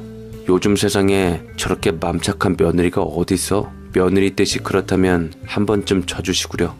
예전에는 우리 아내 참 순하고 착하기만 했는데 며느리한테 왜 이렇게 성을 내며 미워해? 마음에 안 들어도 어차피 한 식구 된 거 지지고 볶고 살면 좋지 않겠소? 딸 같은 며느리 입에 달고 살 땐 언제고 예쁘게 좀 봐줘요. 뭐예요? 어떻게 당신은 허구한 날 제 편만 들어요? 전생에 무슨 딸내미였소? 보니까 생긴 것도 비슷한 것 같아. 식구들 나가면 다 당신이 며느리 친정 아버지인 줄 아는데 난 그것도 기분 안 좋아. 며느리는 엄연히 불청객이고 남의 식구인데 자꾸 끼어드는 것도 성질나서 그냥 나가서 살려는 건데 대체 누구 피를 말리려고 저렇게 고집을 피우는지. 저거 내 명제 쪽하려고 수쓰는 거라니까요. 며느리가 왜 불청객이고 남의 식구야. 우리 아들이랑 결혼했으면 우리 식구지. 왜 딸 같은 며느리한테 성급기를 하고 그래? 제가 딱한 듯 아버지는 언성을 높이면서까지 제 편을 들어주었고 시어머니는 점차 분위기가 안 좋아지고 느긋한 시아버지가 화를 내니 분한 듯 저를 보더니만 맘대로 하라면서 방 안으로 문을 쾅 닫고 들어가 버렸고 아버지는 아무것도 모른 채 저를 진심으로 며느리로 대해주시며 지갑에서 지폐 몇 장을 꺼내서 쥐어주며 신랑 오면 맛있는 거 사 먹으라고 용돈까지 주셨네요. 네 시어머니가 나쁜 사람은 아닌데 표현이 좀 그래서 예전에는 마냥 착한 사람이었는데 모진 세월 풍파를 맞고 아들 하나 데리고 살아남으려 하다 보니 성격이 좀 바뀐 것 같구나. 네가 좀 기다려주면 아마 네 진가를 알고 어머니께서도 너를 예뻐하실 테니 조금만 더 참고 기다리거라. 나도 많이 돕도록 하마. 그 말이 참 기뻤습니다. 고약한 시어머니 덕분에 아버지와 친해질 계기가 되었던 게 제게 더 고마운 일이었어요. 아버님 하며 더 따라 사랑받는 며느리가 되도록 노력했고 그 이후에 아버지 비서 노릇을 자처하며 일한 경험을 바탕으로 아버지에 관련된 것들은 제가 다 알아서 정리했고 아버지는 보탬이 된다며 기뻐했죠. 시어머니가 토라지는 사이에 저는 아버지와 더 가깝게 지낼 수 있었습니다. 꽃과 나무를 아낄 줄 아시는 분이시기에 저는 근처 꽃과 화분을 자주 사서 아버지의 서재 베란다를 작은 화단으로 만들었고 제가 물을 주고 돌봐주며 정성껏 키우니 새싹도 나고 꽃도 피고 아버지는 그런 것을 아주 좋아하시더라고요. 저도 아버지가 좋아하니 기뻤고 아버지가 밖에 외출할 때 저도 따라 나가고 강아지처럼 졸졸 쫓아다니며 행복한 시간을 보냈는데 아버지 역시 제가 부모 없이 자란 며느리이니 딱한 듯 더 신경 써주시는 것 같더라고요. 아버지가 안타깝게 일찍 돌아가셔서 마음이 안 좋겠구나. 나도 너 같은 딸 하나 있었으면 좋겠다고 맘먹었는데 이렇게 날 따라주니 고맙기만 하다. 비록 내가 친정아버지만은 못하겠지만 그래도 널 내 딸처럼 여기겠노라 약속하마. 한 식구 되어서 그런가 부쩍 너와 닮았다는 소리를 들으며 다니는데 내가 기분이 참 좋다. 그게 정말 한 식구가 되어서 내가 시집을 와서 닮은 것이 아니라 내가 아버지 친딸이어서 닮았다고는 추워도 생각 못하실 거라 생각합니다. 저는 아버지가 어떻게 생각하든 지금 이 시간이 행복했고 남편과 아버지와 함께하는 삶이 행복했습니다. 뱃속에도 무럭무럭 자라고 있는 건강한 제 아이까지 있는데 세상 뭔들 부러울 수 있을까요? 아마 이 시간이 제 인생의 가장 행복한, 지금 당장 눈을 감아도 여한이 없을 정도의 삶이었던 것 같습니다. 그런데 다른 사람이 보기에는 며느리와 시아버지가 너무 찰싹 붙어 다니니 눈에 가시처럼 여겨졌던지 동네 사람들은 시어머니에게 모두 다 소식을 전했고 그걸 남편에게도 제 이야기를 모두 했습니다. 이게 사람들 소문이 웃긴 게 시아버지가 남편 친아버지 같았으면 아무 소리 안 나왔을 것을 아무래도 의붓 아버지다 보니까 색안경을 끼고 보는 게 있더라고요. 제 친아버지인 줄도 모르고 내 아버지인 줄도 모르고 이렇고 저렇고 입방아 찢는 것이 화가 나면서도 괜히 시아버지에게 폐가 될까봐도 걱정스러웠습니다. 잠자고 있던 남편이 한 소리 하는 것도 마음에 걸리고 어쩔 수 없이 우리 아버지에게 거리를 둬야 했는데 그것도 참 마음이 아팠죠. 당신이 아버지에 대한 정이 그리워서 우리 아버지한테 많이 의지하고 있는 것은 알겠는데 그래도 사람들 앞에서는 조금만 자중해. 당신이 정에 많이 굶주려 있어서 조금만 감정이 좋으면 잘 따르니 나도 더 노력해야겠다 싶기도 하고 그래서 말인데 우리 애 낳고 바로 분가하자. 우리 어머니도 힘들어 하시는 것 같고 나도 당신이랑 우리 아이랑만 살고 싶기도 하고 무엇보다 내가 아버지가 좀 불편해서 같이 있기가 힘들어. 남편은 단도직입적으로 자기가 생각하고 있는 마음속의 이야기들을 다 말해주었습니다. 남편도 아버지도 그리 원한다면 내가 떠나는 게 맞았겠지만 그래도 감정적으로 아버지를 쉽게 못 놓겠더라고요. 집 떠난다면 이리저리 바쁘다는 핑계로 더 만날 기회가 없을 테고 어찌해야 할지 판단이 안 서는데 굳이 순서를 따진다면 정작 아버지를 만나니 제 선택은 남편보다는 아버지 쪽이었습니다. 이런 상황이 올 줄 알았다면 남편을 만나는 것이 아니었습니다. 그 인연 때문에 여기까지 왔지만 그로 인해 제 아버지는 영영 저와 천륜으로 다시 볼 수는 없을 거라 생각하니 미칠 것만 같았습니다. 매일매일이 고민에 휩싸여 있는 상황이었을 때 간만에 이모에게서 연락이 왔죠. 잘 지내는지 궁금해서 전화했다. 그 집안으로 시집간 널 다시 안 보려고 했는데 정이 있어서 또 차마 그렇게 무가르듯 잘라내진 못하겠더구나. 요 근처 왔는데 밥 한 끼나 같이 먹자고 전화했어. 이모, 동네라서 좀 그런데 혹여나 아버지나 시어머니 눈에 띄기라도 하면 저녁 때 잠깐 들를 거야.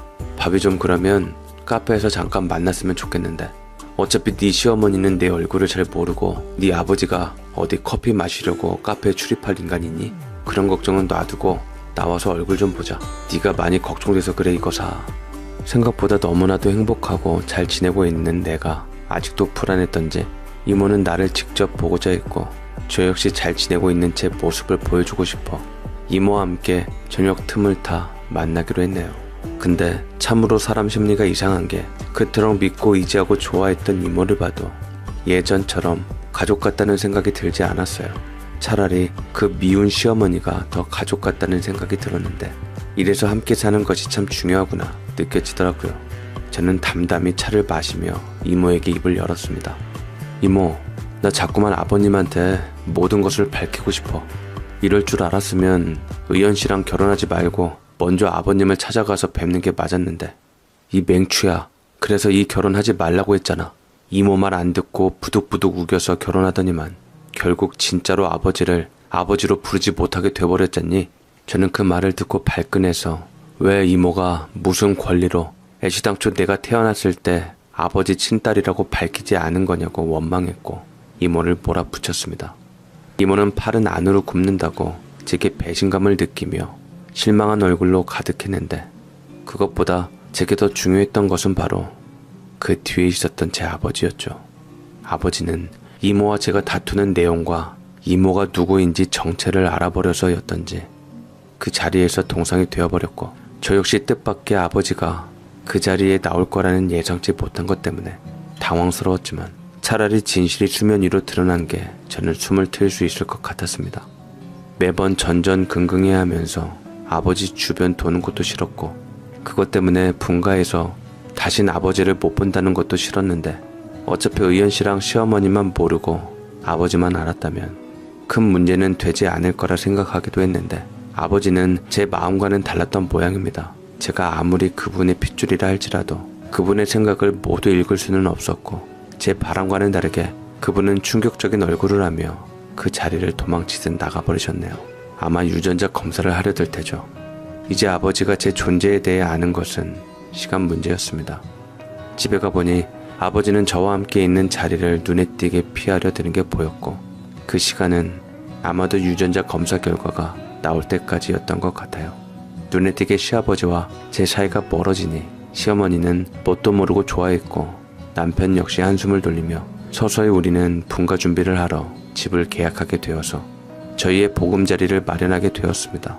차라리 이런 상황이 되었으니 분가 쪽이 저도 나을 거라는 생각이 들었고 상황이 악화된 것 같은 예감에 불길함이 돌았는데 그 와중에 저는 진통을 느껴 출산을 하게 되었고 저를 꼭 닮은 딸 아이를 낳게 되었습니다. 아이를 출산했다는 말에 3일째 되던 날 시부모님이 오셨고 아버지는 저를 보는 눈빛이 내내 불안해 보이셨습니다. 허나 제 아이를 꼭 안아주셨고 하염없이 보다가 이내 무슨 느낌이셨던지 촉촉히 서리는 붉어진 눈물을 보았지만 꾹 참아내는 것이 보여 일부러 내색하지 않았습니다. 아이가 아주 너랑 꼭 빼닮았구나. 첫 딸은 아빠 닮는 게 좋다고 하는데 아주 보겁게 태어난 것이 너를 딱 닮았구나. 아주 애도 지 같은 애만 나와가지고선 손녀랍시고 저런 것도 마음에 안 드네 라며 혀까지 쯧쯧하며 시어머니가 말씀하시는데 시아버지는 그때 그만해 그만 좀 하라고 아휴 기왕 키우는 애 제대로 낳아서 길러야지 여자애가 인물 없어서 어쩌니 나 우리 의연이 나올 때는 아들인데도 다 딸 같다며 어찌나 칭찬 일색이든지 지금도 인물 좋고 똑똑하고 잘하잖아 우리 아들은 하나를 보면 열을 안다고 얘는 딱 보니 앞날이 캄캄하다 차라리 친정 부모님 돌아가셔서 이꼴저꼴 안 보니 오히려 다행일 수도 있네 나지막한 소리로 아이를 안고 그만하라고 했는데도 시어머니는 애가 절 닮아 인물이 없다느니 딸이라서 다 출가 외인이라고 집안에 필요 없다느니 이런 말을 하셔서 저는 피가 거꾸로 솟는 것 같았는데 그걸 더 싫어하는 건 다 참을 수 없어 하는 것은 바로 아버지였습니다. 내가 그만하랬지. 당신 내 말이 말 같지 않아? 어떻게 아무리 사람이 못 배웠고 막 나가기로서니 이렇게 끝까지 실망감을 주나? 애 낳은 며느리한테 따뜻한 말 한마디는 못 해줄 망정 친정 부모님 안 계시다고 시집 온 날부터 계속 타박이나 하고 당신 아들이 소중하면 남의 딸도 소중한 법이야. 며느리가 지금 부모님이 안 계신다 해도 누군가의 소중한 자식이었을 텐데 마음이 조금이라도 너그럽다면 이럴 수는 없지 않아? 지금 당신 모습 보면 내가 왜 당신을 여태 마음에 갖고 있었는지 그것 때문에 상처받은 사람들에게 너무 미안하고 부끄러울 지경이야. 알아? 더 이상 나를 부끄럽게 만들지 마. 제발. 왜 항상 사사건건 며느리 편만 되는 건데 당신이란 사람은? 의연이 내 아들 당신 때문에 얼마나 알게 모르게 상처받았는 줄 알아? 아무리 당신이 의붓아버지라도 가족이 되었으면 의연이한테 따뜻한 말 한마디 해줄 수도 있는 건데 지금 잠깐 들어온 며느리만도 못하니 이제는 아주 나까지 잡을 기세네. 나랑 살다가 며느리 보니까 더 잘 보이고 싶어? 내가 이런 말까지 안 하려고 했는데 사람들 다 수군거려. 며느리가 혹시 당신 숨겨놓은 딸 아니냐고. 참 근거 없는 소문에 너무 어이가 없어서 대꾸를 안 했는데 생긴 것도 비스무리하고. 그때 아버지는 속이 꿈틀한 듯 울컥하려는 것이 보였지만 저는 굳어져 있는 의연 씨를 보며 아버지에게 고개를 슬며시 저었고 아버지는 그때 본인이 알고 있다는 진실을 내가 알고 있음에 다시 한번 놀라며 한참 우리는 서로를 응시하다가 아버지는 제게 아이를 건네주며 제 등을 토닥여 주었습니다. 여기까지 오느라 고생했다. 아이가 널 닮아 참 예쁘구나. 우리 손녀딸 우리 아들 의연이랑 함께 잘 키우고 가라. 아버지는 제게 나지막히 그 얘기만 하고 자리를 떠났습니다. 시어머니는 황당한 듯 나가는 아버지 뒤통수에다 대고 어딜 가냐고 다 설명하고 가라고 나한테 정남이 다 떨어졌냐며 병원이 떠나갈 듯 고래고래 소리를 질러대었고, 시아버지는 무시하고 그렇게 내 아버지로서 내 편을 들어준 뒤 그렇게 그 자리를 떠났습니다. 아버지도 저도 서로의 입장을 이해하게 되었던 것이죠. 저는 아버지가 나간 후 아버지 마음이 느껴져 쉴 새 없이 눈물이 났고, 내 얼굴을 닮은 우리 딸, 내 아버지를 닮은 내 얼굴을 떠올리며 저는 이불을 부여잡고 하염없이 울었습니다. 저는 그 후로 몸조리를 위해 산후조리원에 가게 되었고, 아이를 집으로 데리고 오게 되었습니다. 남편은 아이를 진심으로 예뻐하며 육아에 협조적이었고, 저는 그런 다정한 남편과 토끼 같은 딸아이를 보며 가정의 단란한 행복을 느꼈죠. 그 후로 시부모님은 저희에게 오시지도 않고 연락 한 통도 없었습니다. 처음에는 아버지한테 연락을 드려보는 게 맞을까 싶었지만 가뜩이나 제 존재로 인해서 심란해 하실 것 같아서 일단은 조금 더 지켜보기로 하고, 남편과 시어머니는 영영 모르고 지나가길 이기심을 부리기도 했습니다. 그러던 찰나 아이가 돌을 앞두게 되었고, 집에서 돌잔치를 조용히 한다지만 어쨌거나 시부모님한테는 알리는 게 맞다 생각이 들어서 저는 연락 끊긴 1년 만에 남편에게 조심스럽게 시부모님 근황을 물어보았는데, 돌아오는 남편의 대답을 듣고 저는 그 자리에서 굳어버렸습니다. 우리 부모님 이혼하셨어. 나도 아버지 회사 나오고 다른 곳에 취업했고, 내가 이 얘기를 당신한테 하면 당신 때문이라고 자책하고 오해할 것 같아서 그냥 맘 편하게 해주고 싶어서 굳이 얘기는 안 했어. 어차피 우리 부모님 문제니까 당신은 신경 쓸 것 없어. 언젠가부터 두 분이 삐그덕 거리실 때부터 예감한 일이기도 했고, 절대로 당신 잘못은 아니야.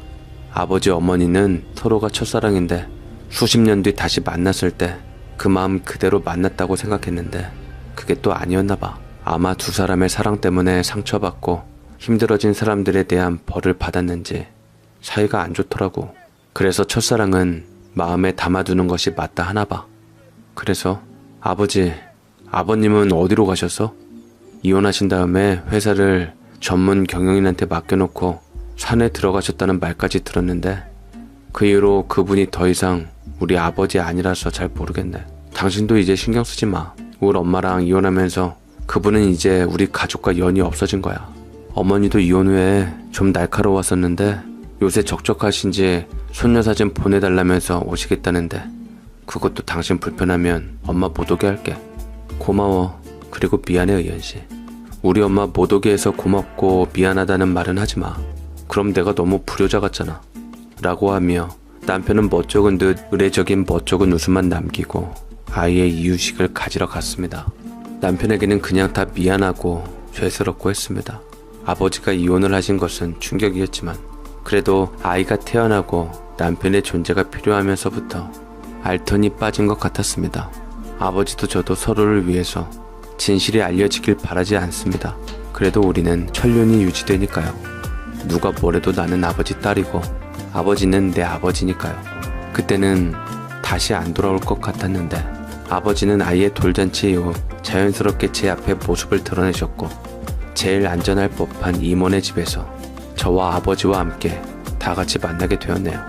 이모는 아버지의 이혼 소식에 악담을 퍼부으면서도 제가 일이 됐으니 다행이다 여기는 것 같았고, 아버지는 할 도리를 했다는 뜻이었습니다. 아버지는 이내 무겁게 입을 열었습니다. 어찌됐건 아버지도 어머니랑 결혼 당시 다른 사람을 마음에 담고 있어서 어머니가 결혼 생활이 괴로웠지만 어머니 역시 이모의 말대로 다른 남자 만난 건 잘못이었으니 그걸로 뱃속 나도 아버지의 애가 아니라는 이유로 오해받고 부모 잃은 채 평생 살고 이모 역시 사별하고 나만 보고 살았으니 참으로 비련한 인생들이 분명했습니다.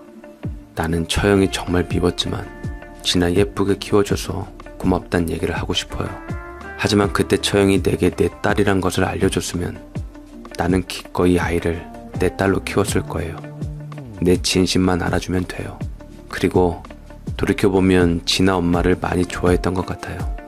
착하고 날 배려해주고 이해하는 사람이었는데 나 때문에 불행해졌으니 내가 그건 나중에 저 세상 갈 때 다 죄값 받을 테니 처형도 이제 나 그만 미워하고 살아요. 나도 처형 덕분에 큰 코 다치고 어쨌든 가정도 잃고 딸도 잃었잖아요. 다 따지면 부질없으니 이제 다들 그만 잊고 있는 것 지키고 마음 편히 삽시다. 라며 아버지가 화해 약수를 내밀었고 이모도 저도 그 제안에 동의를 하며 우리는 다시 한 가족으로 거듭나게 되었습니다. 지금 아버지하고 마음껏 연락하는 것은 아니지만 가끔 전화하고 아버지라고 부르고 함께하는 시간을 만들어뵈니 행복합니다. 이모와 저와 아버지만 아는 비밀이지만 이대로 밖으로 안 새어나가서 더 이상 상처받는 사람들이 없기를 바라요. 특히 우리 남편은 더더욱 말이죠. 세상에 비밀은 없다 하지만 전 죽을 때까지 비밀을 지키고자 합니다. 아버지와 함께 같은 일을 겪고 다른 사연을 연인님들에게 보내드립니다. 제 사연 읽어주셔서 감사드립니다.